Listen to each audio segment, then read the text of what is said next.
ৰেজাউল কৰিমৰ দেউতাক মাকে শিৱসাগৰ নিৰ্মাণ কৰিছিল নেকি?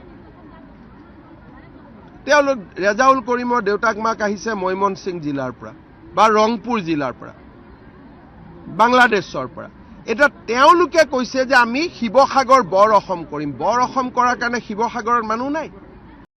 এইটো বৰ অসমৰ কথা কোৱা নাই, আমি সকলোৱে শুনিছো। ধুবুৰীক বৰ অসমৰ কথা ক'লেহেঁতেন শংকৰদেৱৰ আদৰ্শৰে বৰ অসম কৰিম। ক'ৰবাত বৰ অসম ধুবুৰী শিৱসাগৰক ধুবুৰী কৰি বৰ অসম হয় নেকি? মাথা বেয়া হৈছে নেকি তেওঁলোকৰ?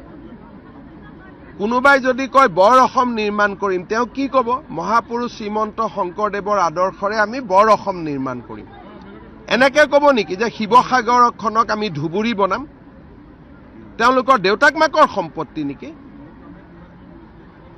এইটো কি ধৰণৰ কথা কয়? ৰেজাউল কৰিমৰ দেউতাক মাকে শিৱসাগৰ নিৰ্মাণ কৰিছিল নেকি?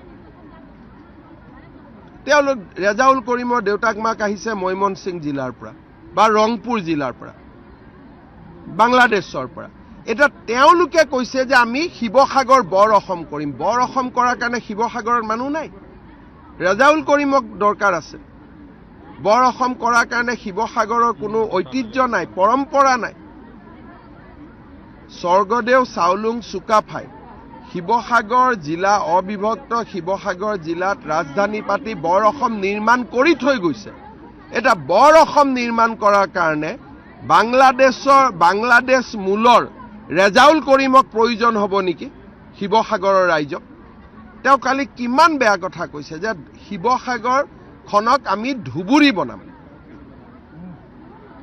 এইটো কিবা কথাৰ কথা হ'ল নেকি কওকচোন? এনেকে ক'ব নাপায়। আৰু এইবিলাক দেৱব্ৰত শইকীয়া, গৌৰৱ গগৈ কি পায় নাজানো, মিয়াৰ প্ৰতি কিয় ইমান মৰম? ভোটটোতো দিয়ে অসমীয়া মানুহে, কিয় মৰম মই ইমান নাজানো। কিবা আছে, ময়ো বুজি নাপাওঁ এইবিলাক। কিবা থাকিব ভিতৰত, আৰু কিনো ক'ম আৰু।